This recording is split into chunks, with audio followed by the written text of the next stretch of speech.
Good morning student. चलिए आज हम अध्ययन करते हैं महाभारत से जो हमने अध्याय शुरू किया था द्रोणाचार्य, उसका अध्ययन करते हैं।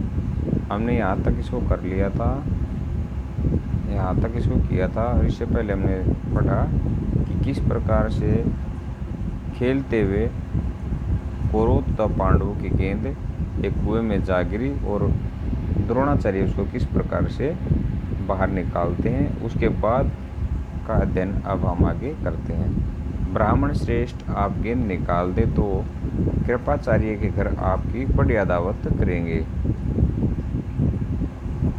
युधिष्ठिर ने हंसते हुए कहा। तब द्रोणाचार्य ने पास में पड़ी हुई सीख उठा ली और उसे पानी में फेंका। सीख गेंद से जाकर लगी जैसे तीर, और फिर इस तरह लगातार कई सीखें वे कुएं में डालते गए। सीखें एक दूसरे के सिरे से चिपकती गई। जब आखिरी सीख का सिरा कुएं के बाहर तक पहुंच गया तो द्रोणाचार्य ने उसे पकड़कर खींच लिया और गेंद बाहर निकल आई। सब राजकुमार आश्चर्य से यह करतब देख रहे थे। उन्होंने ब्राह्मण से विनती की कि युधिष्ठिर की अंगूठी भी निकाल दीजिए। द्रोण ने तुरंत धनुष चढ़ाया और कुएं में तीर मारा। पल भर में बाण अंगूठी को अपनी नोक में लिए हुए ऊपर आ गया। द्रोणाचार्य ने अंगूठी युधिष्ठिर को दे दी। यह चमत्कार देखकर राजकुमारों को और भी ज्यादा अचरज हुआ। उन्होंने द्रोणाचार्य के आगे आदरपूर्वक सिर नवाया और हाथ जोड़कर पूछा, महाराज, हमारा प्रणाम स्वीकार कीजिए और हमें अपना परिचय दीजिए कि आप कौन हैं। हम आपकी क्या सेवा कर सकते हैं, हमें आज्ञा दीजिए। द्रोण ने कहा, राजकुमारों, यह सारी घटना सुनाकर पितामह भीष्म से ही मेरा परिचय प्राप्त कर लेना। राजकुमारों ने जाकर पितामह भीष्म को सारी बात सुनाई तो भीष्म ताड़ गए, यानी पहचान गए कि हो न हो वे सुप्रसिद्ध आचार्य द्रोण ही होंगे। यह सोचकर उन्होंने निश्चय कर लिया कि अब से राजकुमारों की अस्त्र शिक्षा द्रोणाचार्य के ही हाथों पूरी कराई जाए। बड़े सम्मान से उन्होंने द्रोण का स्वागत किया और राजकुमारों को आदेश दिया कि वे गुरु द्रोण से ही धनुर्विद्या सीखा करें। कुछ समय बाद जब राजकुमारों की शिक्षा पूरी हुई तो द्रोणाचार्य ने उनसे गुरु दक्षिणा के रूप में पांचाल राज द्रुपद को कैद कर लाने के लिए कहा। उनकी आज्ञानुसार पहले दुर्योधन और कर्ण ने द्रुपद के राज्य पर धावा बोल दिया, पर पराक्रमी द्रुपद के आगे वे ठहर न सके, हारकर वापस आ गए। तब द्रोणा ने अर्जुन को भेजा। अर्जुन ने पांचाल राज की सेना को तहस नहस कर दिया और राजा द्रुपद को उनकी मंत्री सहित कैद करके आचार्य के सामने खड़ा कर दिया। द्रोणाचार्य ने मुस्कुराते हुए द्रोण से कहा, हे वीर, डरो नहीं, किसी प्रकार की विपत्ति की आशंका न करो। लड़कपन में तुम्हारी हमारी मित्रता थी, साथ साथ खेले कूदे उठे बैठे। बाद में जब तुम राजा बन गए तो ऐश्वर्य के मद में आकर तुम मुझे भूल गए और मेरा अपमान किया। तुमने कहा था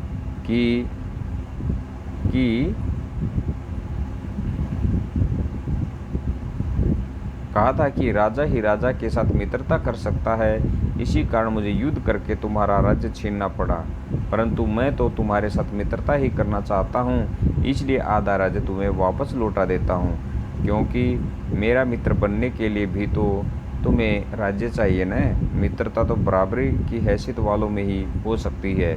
द्रोणाचार्य ने इसे अपमान का काफी बदला समझा और उन्होंने द्रुपद को बड़े सम्मान के साथ विदा किया। इस प्रकार राजा द्रुपद का गर्व चूर हो गया, यानी टूट गया। लेकिन बदले से घृणा दूर नहीं होती।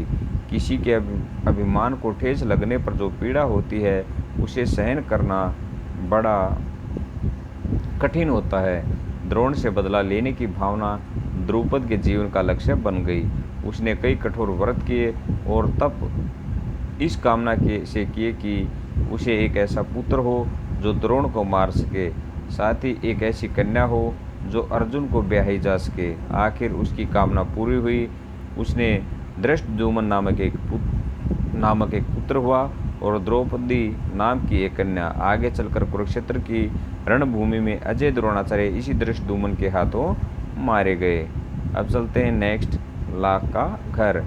भीमसेन का शरीर बल और अर्जुन का युद्ध कुशलता देखकर दुर्योधन की जलन दिन प्रतिदिन बढ़ती ही गई। वह ऐसे उपाय सोचने लगा जिससे पांडवों का नाश हो सके। इससे कुमंत्रणा में उनका मामा शकुनी और कर्ण सलाहकार बने हुए थे। बूढ़े धृतराष्ट्र बुद्धिमान थे, अपने भतीजों से उनका स्नेह भी काफ़ी था, परंतु अपने पुत्रों से उनका मोह भी अधिक था। दृढ़ निश्चय की उनमें कमी थी, पर वह किसी बात पर वह स्थिर नहीं रह सकते थे। अपने बेटे पर अंकुश रखने की शक्ति उनमें नहीं थी। इस कारण यह जानते हुए भी कि दुर्योधन कूरा यानी गलत रास्ते पर चल रहा है, उन्होंने उसका ही साथ दिया। इधर पांडवों की लोकप्रियता दिनों दिन बढ़ती जा रही थी। चौराहों और जनसभाओं में लोग कहते कि राजगद्दी पर बैठने के योग्य तो युधिष्ठिर ही हैं। वे कहते थे धृतराष्ट्र तो जन्म से ही अंधे थे, इस कारण उनके छोटे भाई पांडु ही सिंहासन पर बैठे थे। उनके अकाल मृत्यु हो जाने और पांडवों के बालक होने के कारण कुछ समय के लिए धृतराष्ट्र ने राज्य संभाला था। अब युधिष्ठिर बड़े हो गए हैं, तो फिर आगे धृतराष्ट्र को राज्य अपने ही अधीन रखने का क्या अधिकार है। पितामह भीष्म का तो कर्तव्य है कि वह धृतराष्ट्र से राज्य का भार युधिष्ठिर को दिला दे। युधिष्ठिर ही सारी प्रजा के साथ न्यायपूर्वक व्यवहार कर सकेंगे। ज्यों ज्यों पांडवों की यह लोकप्रियता दिखाई देती थी, ईर्ष्या से वह और भी अधिक कूदने लगता था। एक दिन धृतराष्ट्र को अकेले में पाकर दुर्योधन बोला, पिताजी, पूर्ववासी तरह तरह की बातें करते हैं, नगरवासी तरह तरह की बातें करते हैं। जन्म से दिखाई न देने के कारण आप बड़े होते हुए भी राज्य से वंचित ही रह गए। राजसत्ता आपके छोटे भाई के हाथों में चली गई। अब यदि युधिष्ठिर को राजा बना दिया गया तो फिर पीढ़ियों तक हम राज्य की आशा नहीं कर सकेंगे। पिताजी, हमसे तो यह अपमान न सहा जाएगा। यह सुनकर राजा धृतराष्ट्र सोच में पड़ गए। बोले, बेटा, तुम्हारा कहना ठीक है, लेकिन युधिष्ठिर के विरुद्ध कुछ करना भी तो कठिन है। युधिष्ठिर धर्मानुसार चलता है, सबसे समान स्नेह करता है, अपने पिता के समान ही गुणवान है। इस कारण प्रजाजन भी उसे बहुत चाहते हैं। यह सुनकर दुर्योधन बोला, पिताजी, आपको और कुछ नहीं करना, सिर्फ पांडवों को किसी न किसी बहाने वारणावत के मेले में भेज दीजिए। मैं आपको विश्वास दिलाता हूँ, इतनी सी बात में से हमारा कुछ भी बिगाड़ नहीं होगा। इस बीच अपने पिता पर और अधिक दबाव डालने के इरादे से दुर्योधन ने कुछ कूटनीतिज्ञों को अपने पक्ष में मिला लिया। वे बारी बारी से धृतराष्ट्र के पास जाकर पांडवों के विरुद्ध उन्हें उकसाने लगे। इनमें कर्णिक नाम का ब्राह्मण मुख्य था, जो शकुनी का मंत्री था। उसने धृतराष्ट्र को राजनीतिक चालों का भेद बताते हुए अनेक उदाहरणों एवं प्रमाणों से अपनी दलीलों की पुष्टि की। अंत में बोला, राजन, जो ऐश्वर्यवान है वही संसार में श्रेष्ठ माना जाता है। यह बात ठीक है कि पांडव आपके भतीजे हैं, परंतु वे बड़ी शक्ति संपन्न भी हैं। इस कारण अभी से चौकन्ने हो जाइए। आप पांडु पुत्रों से अपनी रक्षा कर लीजिए, वरना पीछे पछताइएगा। कर्ण की बातों पर धृतराष्ट्र विचार कर रहे थे कि दुर्योधन ने आकर कहा, पिताजी, आप अगर किसी तरह पांडवों को समझाकर वारणावत भेज दें तो नगर और राज्य पर हमारा शासन पक्का हो जाएगा। फिर पांडव बड़ी खुशी से लौट सकते हैं और हमें उनसे कोई खतरा नहीं रहेगा। दुर्योधन और उसके साथी धृतराष्ट्र को रात दिन इसी तरह पांडवों के विरुद्ध कुछ न कुछ कहते सुनाते रहते और उन पर अपना दबाव डालते रहते थे। आखिर धृतराष्ट्र कमजोर पड़ गए और उनको लाचार होकर अपने बेटे की सलाह माननी पड़ी। दुर्योधन के पृष्ठपोषकों ने वारणावत की सुंदरता और खूबियों के बारे में पांडवों को बहुत ललचाया। कहा कि वारणावत में एक भारी मेला होने वाला है, जिसकी शोभा देखते ही बनेगी। उनकी बातें सुनकर खुद पांडवों को भी वारणावत जाने की उत्सुकता हुई। यहाँ तक कि उन्होंने स्वयं आकर धृतराष्ट्र से वहाँ जाने की अनुमति मांगी। धृतराष्ट्र की अनुमति पाकर पांडव बड़े खुश हुए और भीष्म आदि से विदा लेकर माता कुंती के साथ वारणावत के लिए रवाना हो गए। पांडवों के चले जाने की खबर पाकर दुर्योधन की खुशी की तो सीमा न रही।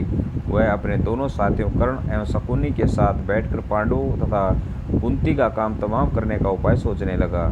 उसने अपने मंत्री पुरोचन को बुलाकर गुप्त रूप से सलाह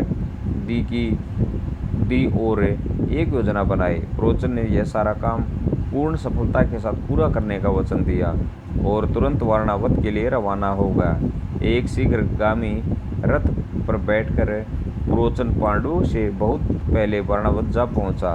वहां जाकर उसने पांडवों के ठहरने के लिए सन, घी, मोम, तेल, लाख, चर्बी आदि जल्दी आग पकड़ने वाली चीज़ों को मिट्टी में मिलाकर एक सुंदर भवन बनवाया।